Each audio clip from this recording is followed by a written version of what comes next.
So very sorry guys, நான் வந்து loose மாதிரி கேமராமேன், அதை மட்டும் ஃபஸ்ட்டு புரிஞ்சுக்கோங்க. நான் லூஸ் மாதிரி நடுவில் ஆஃப் பண்ணிட்டேன். நாங்கள் ஒன்று லைக் அவன் வந்து கவர் டிரைவே கற்றுக் கொடுத்துட்டான். அதுக்கப்புறம் தான் நானே நோட்டீஸ் பண்ணேன், இந்த மாதிரி கேமராவே ஆனில் இல்லை, நான் ஆஃப் பண்ணி விட்டேன். நான் அவன் செம்ம கோவத்தில் இருக்கான்.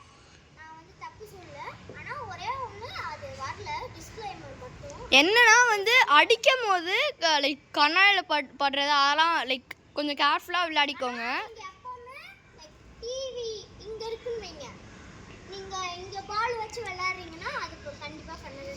உங்களுக்கு கொஞ்சமாச்சும் லைக் ஸ்ட்ரெயிட் லைனான வீடு இருக்கணும். அந்த மாதிரி எங்கேயும் பக்கத்தில் கண்ணாடி or TV or something like that. நாங்கள் வந்து இங்கே பாருங்கள், ஃபுல்லாக ஃப்ரீயாக நாங்கள் விளையாட்ருக்கோம். நாங்களும் உருட்டி தான் விட்டுட்ருக்கோம். ஆஸ் யூ சா, அவன் ஸ்ட்ரெயிட் ட்ரைவ் அடிக்கும் போது பால் உருண்டு தான் போயிட்டு இருந்தது. ஆமாம், நாங்களே போர் அடிச்சிட்டான். அதனால தான் இந்த சேனலே க்ரியேட் பண்ணோம். எங்களுக்கு வந்து எதுவும் விளையாட விட மாட்டேங்கிறாங்க, எங்களுக்கு போர் அடிச்சிச்சு. அதனால தான் இதை க்ரியேட் பண்ணுமே நாங்கள். ஓகே ஓகே ஓகே ஓகே சரி, ஓகே இவங்களாம் பண்ணுப்பா, சச்சின் டெண்டுல்கர்னு நினப்பு. சரி பண்ணுறா. ம்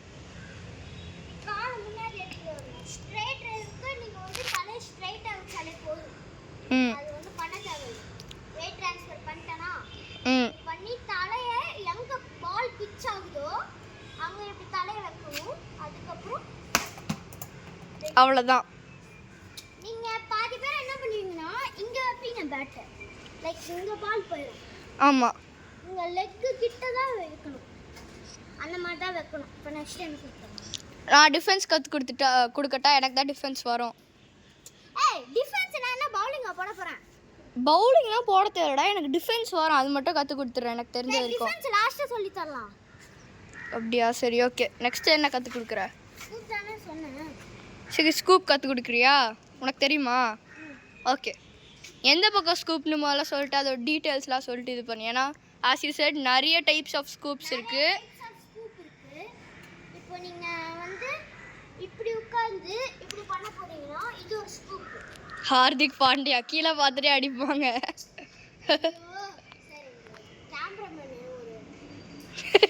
கோளாறு.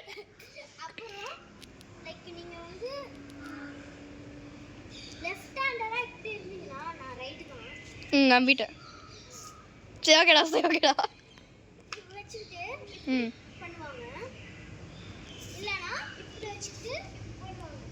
அதான் ஃபஸ்ட்டு நீல் ஸ்கூப் கற்றுக் கொடுத்துரு.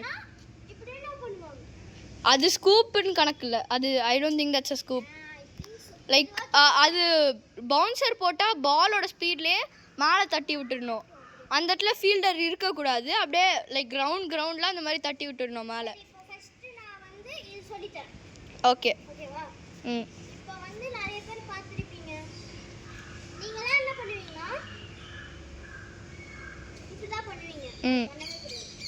லைக் மொத்த பாடியும் இப்படி இருக்கா, மொத்த பாடியும் கீழே இறக்கிடணும். ஓகே ஓகேவா? பவுன்சர் போட்டாங்கன்னா பால் வருதுன்னு வை. பவுன்சர்னா நின்றுட்டே வி கேன் டூ கிட்ட லைக் ஸ்லாட்டில் அந்த மாதிரி slot I would say good length அதெல்லாம் இந்த மாதிரி. நீங்கள் வந்து அந்த அந்த பால் வர ஸ்பீட்லேயே லைக் போயிடும் அந்த பக்கம். நீங்கள் எக்ஸ்ட்ரா பவர் கொடுத்து வின் பண்ணிங்கன்னா பறந்துடும். அதுக்கப்புறம் நீங்கள் வந்து அவன் காட்டினால லைக் நீங்கள் இப்படி பண்ணும்போது லைக் தலையில் இடிச்சுக்காதீங்க. ஆமாம், அதுவும் ரொம்ப தப்பு. தலையில் இடிச்சுக்கிட்டீங்கன்னா அது லைக் வலிக்கும், பாலும் பட்டுரும். நீங்கள் வந்து 6 போனோன்னு லைக் ஃபாஸ்ட்டாக இப்படி பண்ணுவீங்க. அதே ஸ்பீடில் உங்கள் தலையில் அடிச்சா என்ன ஆகும் நீங்களே யோசிச்சுக்கோங்க. அதுதான் ஒரு டிஸ்க்ளைமர் கொடுத்துருக்காங்க. அதுக்கப்புறம் the other thing that I was trying to say is, அவன் வந்து நின்றுட்டு ஸ்கூப் ஷாட் அடிக்கும் போது பேலன்ஸ் லூஸ் பண்ணி போய் ஸ்டம்ப்பு மேலே விழுந்துட்டிங்கன்னா தட்ஸ் அ விக்கெட்.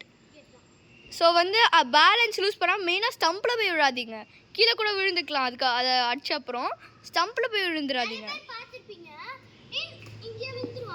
ஆமாம், அதுக்கப்புறம் நின்றுட்டு அடிக்கும்போது லைக் அந்த பக்கம் சுற்றிட்டு கீழே விழுந்துருவாங்க ஸ்டம்ப்பு மேலே. That's a wicket. அப்புறம் வந்து நான் வந்து லைக் லெஃப்ட் சைடு சொல்லி தரேன். அதுதான் லைக் ஈஸி. ரொம்ப ஈஸி. இப்போ அவங்க இங்கே போடுறாங்கன்னு வைங்க, கண்டிப்பாக பாடியில் போடும்.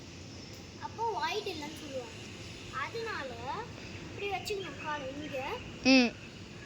அப்புறம் நான் அந்த சஞ்சு சாம்சன் பண்ணது அந்த மேட்ச் பார்த்துருக்கீங்களா? First Mi visit. ஆமாம், இது பும்ரா கிட்ட அடிச்சாரு. அதே மாதிரி தான் ப்ரொஃபஷனல் பண்ணால அதே மாதிரி தான் தூக்கும் போது அவர் வந்து லைக் பயத்துல காலை தூக்கிட்டு அவர் தூக்கவே இல்லை, இது பேட்டு தூக்கவே இல்லை, அவர் அப்படியே வச்சார். அவர் அது பும்ரா போடுற ஸ்பீடுக்கு பறந்துடுச்சு. சும்மா இல்லை, இப்படி வச்சார் பேட்டை. எங்க காட்டு அவர் எப்படி வச்சாருன்னு காட்டுறேன். நான் அந்த மேட்ச் பார்த்தேன், எனக்கு ஞாபகம் இருக்கு. இப்போ இப்படி இருந்தாரு, பும்ரா ஸ்ட்ரெயிட்டாக இப்படி போட்டாரு. தட் இஸ் இந்த இடத்துல பிச் ஆகுற மாதிரி.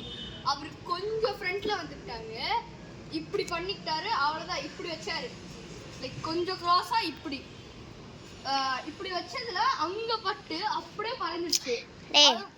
நான் வந்து கத்து கொடுக்கறதுக்கு பிகினர்ஸ்க்கு நான் கத்து கொடுக்குறேன். சாம்சன் ஐபிஎல் இதுலாம் நீ போயிட்ட. நீ என்ன சொல்றனா சாம்சன் எப்படி பண்ணாரு அப்படின்னு நீ காட்டுன, அது தப்புன்றேன்னா. ப்ரொஃபஷனலா பண்ணாருன்னு சொன்னேன், வேற ஒண்ணுமே சொல்லல நான். சரி, ஓகே, அவ்வளோதான். இந்த ஷாட் முடிச்சிட்டியா? இப்போ வந்து லைக் நீங்க வந்து ஐபிஎல் குள்ளலாம் போறான் கேமராமேன். ஏய், நீங்க ஐபிஎல் போனீங்கன்னா இப்படியே வச்சுக்கோங்க, அந்த பால் வர ஸ்பீடுக்கு அடிச்சு போயிடும். நம்ம கொஞ்சம் பவர் தரணும் நம்ம விளையாடுற லெவல்ல. நீங்களாம் எங்க விளையாடுறீங்களோ தெரியல, அப்பார்ட்மெண்ட்டா இருக்கலாம், கிரவுண்டா இருக்கலாம், இல்லைன்னா ப்ரீமியர் லீக் லெவல்ல இருக்கலாம், எங்கேயோ விளையாடுறீங்க நீங்க. கோச்சிங் கூட இருக்கலாம். ஆமாம், பால் போடுற ஸ்பீடு தகுத்து. இப்போ ஸ்லோவா போடுறாங்கன்னா நீ கண்டிப்பா இப்படி இழுக்கணும். ஆமாம், அப்போதான் லைக் போகும், 4 ஆச்சு போகும். இதே நீங்க வந்து பும்ரா போட்ட ஸ்பீடுக்கு நீங்க எப்படின்னு தூக்குவீங்க வைங்க, மேல ஸ்ட்ரைட்டா மேல போகும். ஆமாம், கேட்ச் பிடிச்சிருவாங்க. கேட்ச் பிடிச்சிருவான் எவனா இருந்தாலும் சரி. ஸ்கூப் ஷாட் அடிக்கணும்னா பின்னாடி ஃபீல்டர் இருக்கக்கூடாது, இருந்தால் செம்ம ஹைட்டில் அடிக்கணும். அதே நீங்க வந்து கோச்சிங் கிரவுண்ட் அப்பார்ட்மெண்ட்ல எல்லாம் விளையாடுறீங்கன்னு வைங்க, ஸ்கூப் ஷாட்லாம் அடிச்சிடாதீங்க. ஏன்னா I don't think there will be enough space in an apartment scoop shot அடிக்க. கிரவுண்ட் ஓகே, கிரவுண்டு டர்ஃப்க்கு அதுக்கெலாம் போனீங்கன்னா ஓகே. இப்படின்னு வச்சு இப்படின்னு அடிச்சினா லைக் கிரவுண்ட்ல போற ஸ்பீடுக்கு நீங்க தூக்கணும் லைட்டா, அப்போதான் போகும். ஓகேவா? இல்லன்னு வைங்க, இப்போ நீங்க எப்படி அடிச்சீங்கன்னா கீப்பர் இங்க இருப்பான், பேட்ல போட்டு ஸ்லோவா ஏறும் மேல, கீப்பர் என்ன பண்ணுவான்? கேட்ச் பிடிச்சிரும். கேட்ச் பிடிச்சிரும். அதனால தான் சொல்றேன், நீங்க லைட்டா தூக்கணும் மேல, போகும். இப்போ நான் இந்த சைடு சொல்லிட்டேன், அதே மாதிரி தான். இப்படி இந்த கால் இங்க வச்சல, அதே மாதிரி இந்த கால் இங்க வைக்கணும். இங்க வச்சதுக்கப்புறம் நான் அதே சொன்ன மாதிரி தான் இப்படின்னு கிரவுண்ட்ல இது விளையாடுறீங்கன்னா தூக்கணும். இல்ல நீங்க வந்து கோச்சிங் போய் பெரிய ஆளாய் ஐபிஎல்க்கு போயிட்டீங்க வைங்க, ஐபிஎல் பிளேயர்ஸ்லாம் நம்ம வீடியோ உட்காந்து பார்த்துட்டு இருப்பாங்களா? பார்க்க மாட்டாங்களா? ஆனாலும் லைக் சொல்லிக்கிறேன் எல்லாம் பாதி. இப்போ நம்ம வீடியோ பார்க்குறவங்களுக்கு பாதி பேருக்கு கிரிக்கெட்டர் ஆகணும்னு ஆசை இருக்கு. ஏன், எனக்கும் தான் ஆசை. அதனால நீங்க ஐபிஎல் போயிட்டீங்கன்னு வைங்க, சும்மா நீங்க பேட்டை வச்சாலே பறந்துடும். நான் அந்த பவுலர் அவ்வளோ ஸ்பீட்ல போடுறான், அதுதான் உங்களுக்கு அட்வான்டேஜ் ஸ்கூப் ஷாட்ல. ஆனா நீங்க கிரவுண்ட்லலாம் பண்ணீங்கன்னா அட்வான்டேஜ் அவ்வளோக்கா இருக்காது. நீங்க லைட்டா பவர் கொடுக்கணும், அப்பதான் 4 ஆச்சு போகும். 6லாம் நீங்க இப்போ 8th ஸ்டாண்டர்ட் 9th ஸ்டாண்டர்ட்லாம் இருக்காங்களே, அவங்களுக்கு எவ்வளோ பவர் இருக்கும், நம்மளுக்குலாம் எவ்வளோ பவர் இருக்கும். எங்களுக்கு தட் இஸ் எங்களுக்கு வந்து லைக் எவ்வளோ 30% தான் இருக்கும் ஆஃப் வாட் மெனி. ஆமாம், ஸ்ட்ரென்த் வந்து கம்மியாக இருக்கும் அவ்வளோ பெரிய பசங்களோட. லைக் 50-70 கூட இருக்கும். அது நம்மளோட எங்களோட like how would you say 170% of the power அவங்களுக்கு இருக்கும். அதனால அவங்க லைக் இப்படி தூக்குனா கூட போகாதுதான். டிபெண்ட்ஸ் ஆன் த பவர் அப்படின்னு வச்சுக்கலாம். உன்னோட பவர் டிபெண்ட் பண்ணி, பால் ஸ்பீட் டிபெண்ட் பண்ணி உனக்கு அடிக்க தெரியணும். அதுவும் வந்து உனக்கு 4 வேணுமா 6 வேணுமா அந்த மாதிரி. இப்போ நீங்க வேற என்னடா? ஓகே, நான் இப்போ டிஃபென்ஸ் கற்றுக் கொடுக்குறேன். நிறைய இருக்குது. ஸ்விட்ச் ஷாட்லாம் அப்புறமா கற்றுக் கொடுத்துக்கலாம். சரி. நீ டிஃபென்ஸ் சொல்லிக்கிறதுக்கு அப்புறம் நான் புல் ஷாட்டு கட் ஷாட்டை சுற்றுறேன். ஓகே. இப்போ வந்து ஷார்ட் ஃபுல் ஷாட் அதெல்லாம் நெக்ஸ்ட் வீடியோவில் சொல்லிக்கலாம். இன்னைக்கே அந்த வீடியோ வந்துடும். ஓகே. இப்போ வெயிட் பண்ணு. இப்போ பார்த்தீங்கன்னா அவன் வந்து டிஃபென்ஸ் சொல்லி தர போகிறான். So if you playing test கிரிக்கெட்னால உங்களுக்கு டிஃபென்ஸ் ரொம்ப இது க்ரூஷியல். ஸோ அவன் சொன்ன மாதிரி இந்த இடத்துல டேப் பண்ணணும். மெயினாக body should face that side, not like this. If you do like this, defence is very hard, like too hard. இப்படி வச்சு தான் விளையாடணுமே எந்த ஷாட்டாக இருந்தாலும். இப்படி வச்சுட்டு இப்போ நார்மல் கிரிக்கெட்டர்ஸ்லாம் பார்த்தீங்கன்னா ஸ்டெப்பப் இப்படி, அதை வந்து இப்படி வச்சிடக்கூடாது. இப்போ இந்த இடத்துல பால் போட்டாங்கன்னா பறந்துடும் மேலே.